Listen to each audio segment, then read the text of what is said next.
see what the gates of hell. He bought a lot of land here. Who? Bill Gates. Yeah. In his I said, GMO. I said, now, that's more than the size of the state of Pennsylvania. And we were talking, and I was like, I said, so when people drive down the road and they see the combine working and they feel good, hey, look at America. Not necessarily. A lot of that's going overseas, and what we were talking about is how the number one importer of American beef is Japan. They got no land. It's an island. They got no land. They can't raise enough cows. That's right. So where they get the land? They import it. They import American beef. I said, and if you go further back, that's how we beat them in World War II, is we cut them off from oil. You got no supplies. In the coal. Yeah. It was coal in that time. Now you can't support your people. You're going to be done here in just a little bit. Mm-hmm. I said, and he was telling me, he said the number one importer of American pork, China. He said, you know what country is the number one producer of pork in the world on this planet? Not America? China. China.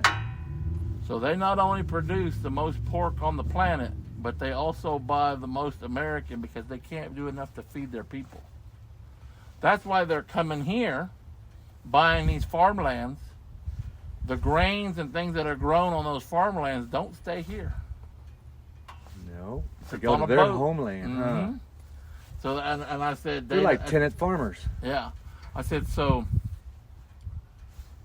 thank God we live in Oklahoma on this one. I said, because Oklahoma is one of 6 states that has laws governing foreign ownership of farmland.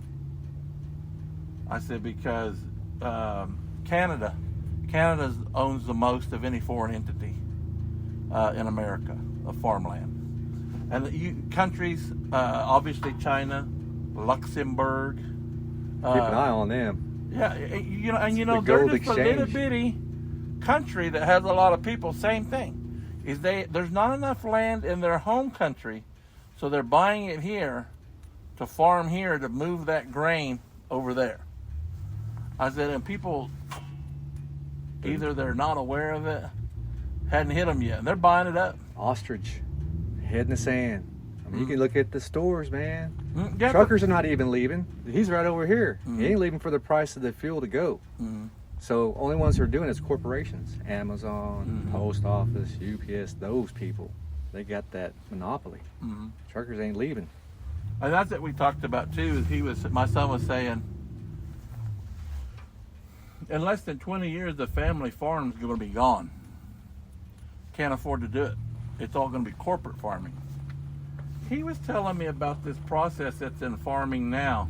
Yep. And I said, this is what the tribes should do. Exactly. Is he talking about the silos and storing the seed and get the profit off of those? Well, there's saved some up? guys that do that store like wheat seed, and you buy them from them. But they do this what they call custom farming. And basically, you buy, let's say you have a 1,000-acre wheat field. Well, you go down to this farmer who needs to drill another 1,000 acres in order to make payments on his house. There's a field over there. He does all the work. And at the end, you get like a 60-40, 70-30 split on it. So it's basically sharecropping. Mm-hmm. That's what sharecropping was back in the slavery days. Right. We own the land, you work it, we get the profit. You can stay here. Exactly. Eat. Exactly. Give you a place. You're protected. No one will steal you. Mm-hmm. I said, if I was a tribe and I had I'd be buying farmland. Exactly. That's what the corporate charter says to do. Mhm. To buy land and dispense it amongst the tribal people, not the ones who applied. Mm-hmm. That's their difference, because that's how infiltration happens at the Shawnees. That's what, as I was telling him, I said, like the Shawnee, they said, I'd be buying all I could over by Earlsboro. And just turning around and letting those farmers farm it. Give us the money. But that's one thing I always told him too. I said, I don't guess what people realize is that whenever they start a program, my first question to them would be, is this a social program or is this a business? Because if it's a business has to make money. Yep. And that's what that. But if you're going to run it as a social program, that's where we take that person who can't hold the job in the business and we cater to them so that they have a job. I said, that's the problem. I said, too many entities are ran as social programs. Oh, you know, we got to make sure he has a job. We can't fire him. He misses 12 days every month, but we can't fire him, you know. And it's like, that's not a business. Nope. And that's where It's you know, a draining. lot of people don't think too highly of the Potawatomis. The citizen. Yeah. Yeah, because Because Fairbank's different. they run their shit like a business. Well, they're citizens. You Yeah. know, they gave up their independence And to so- come down here to buy land. Right. You know, they left the prairie band, our people up there, and this shows them in history what they got for giving up their independence to be citizens. So that's how you can make up a tribe, just like Rocky Barrett did. Mm-hmm. He had that open enrollment, if you remember, because none of his people went at the powwow. Mm-hmm. Had all those tables out there. I had to help set them up. He had people from the East Coast and West Coast that's never here sign up. Mm-hmm. Business people. Even his chamber circle there, they're all business people. They filter their money from the tribe to their own business. If you remember Linda Cap, she was at the Shawnees for a minute. Then she went to Potts. Now she's in their realm of their circle of all business entities. Even in California, there's a Schmidlkofer over there. He used to be from McLeod. Out there, they got little branches out there on the coast to be their satellite office so they can vote. You know, one time, this was a year and a half ago, you said something and I kind of took note of it. And I didn't think too much of it and I started looking into it. You told me one day, you said, we were talking and I brought up Ben Barnes and you said, they're going to lose that casino out there. Yep. It's ran by the Chickasaws. And I didn't think anything about it. And I mean, I didn't say anything and I started looking into it. And I was like, they don't even own it. They didn't bankroll it, finance it, or anything. They worked with Chickasaw Nation to do this little thing for them. They didn't broker shit. And guess what's They're gonna just happen? using them.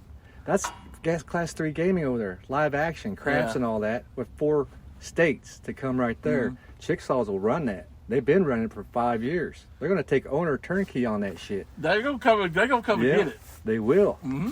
Because they're way out of jurisdiction, but they learned how to do it when they got Remington. See, they're even out of their jurisdiction for Yeah. their gaming. But they've been working and colluding with the state. Now, they sold out their people with their tags. Chickasaws and Choctaws, you can run their tag through the state. State tag. Mm-hmm. Sovereignty's gone for them. They're enslaved to their corporation. Then they steal our songs from Greenleaf at their little cultural center, which is a misappropriation of culture. It's a federal offense. I didn't say nothing until I started looking into it, and I was like, "Ah, damn! They're gonna get that. They're gonna come in there one day, and it's gonna be repossessed." Yep, not Black There ain't Mesa nothing you can do anymore. about it. No black. They don't have nobody there. What's flags being flown? You got to be present, just like I'm out here to be the sovereign. They're there. They're running it. So yeah, crazy. That's how it is here in Oklahoma. It's still outlaws and gangsters. They're just in the political office at a state level. Mhm. We're the federal people. We have federal protection and rights that we have to serve the federal court, but they don't know how to talk to us. Mm-hmm. Because I got an email saying they weren't gonna give me a date because they keep on saying pro se. I'm not pro se. I'm a sovereign telling you the crimes in Indian country of your people, Mhm. like our treaty says. They don't know how to convert to us. So next thing to do is register mail. So all right, well I'm gonna enact in these right here for your people. Get your U.S. Marshals ready Mhm. because it says to take them out of Indian country and take them to the nearest post, marshal, or magistrate.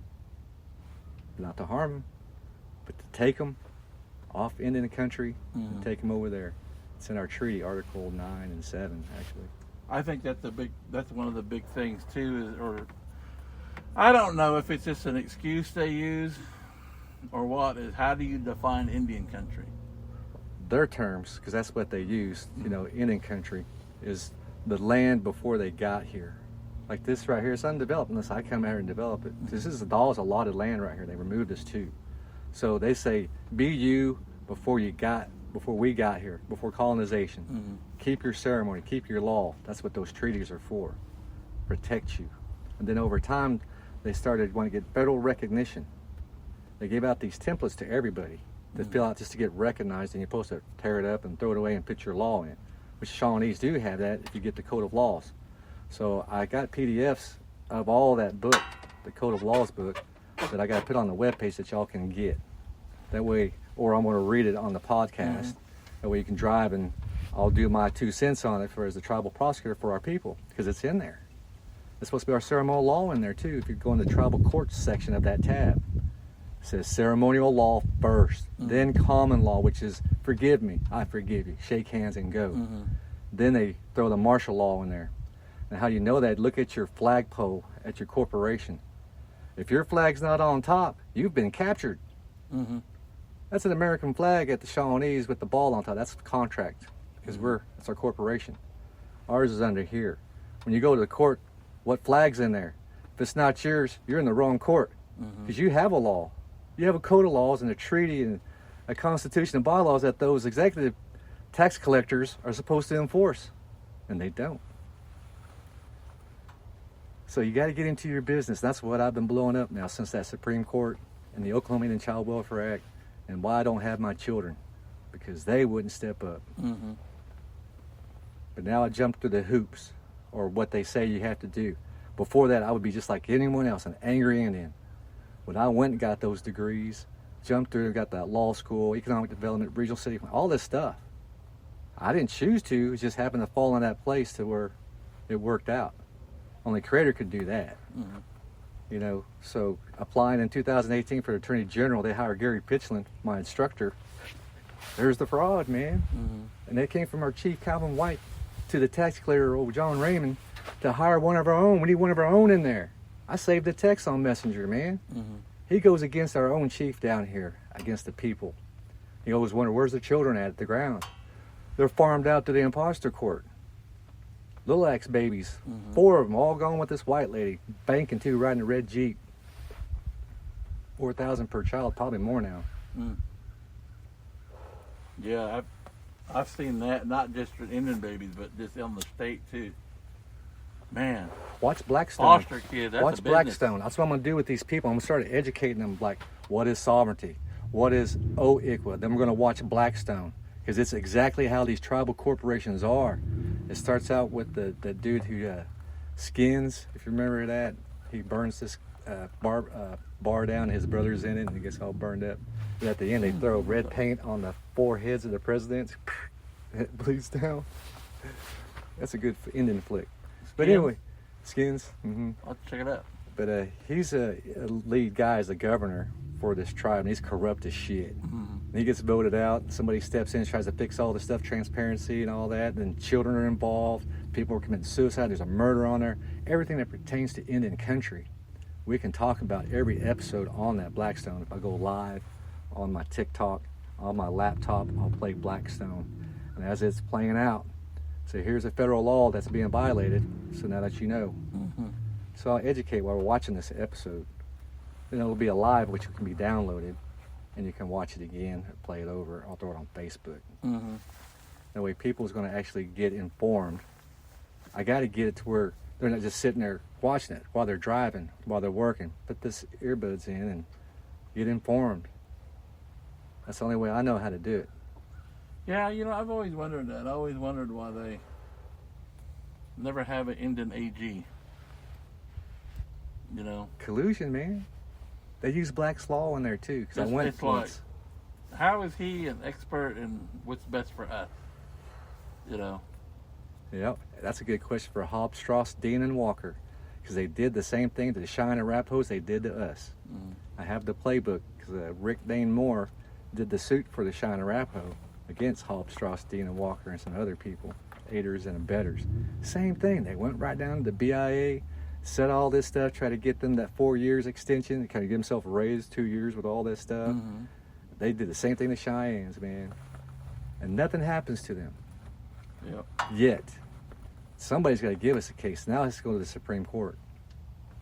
That's the next step, besides serving them about the crimes here and abducting them people out of Indian country and taking them in custody to them, to their own people, because it's written there. People just don't know that I was a federal officer in the Coast Guard, law enforcement, South Padre Island, man. So I got all this training and stuff. I stay in shape. You see the weight room right there, man. Stay busy. Economic development's pretty much how you share, how they look at the lay of the land.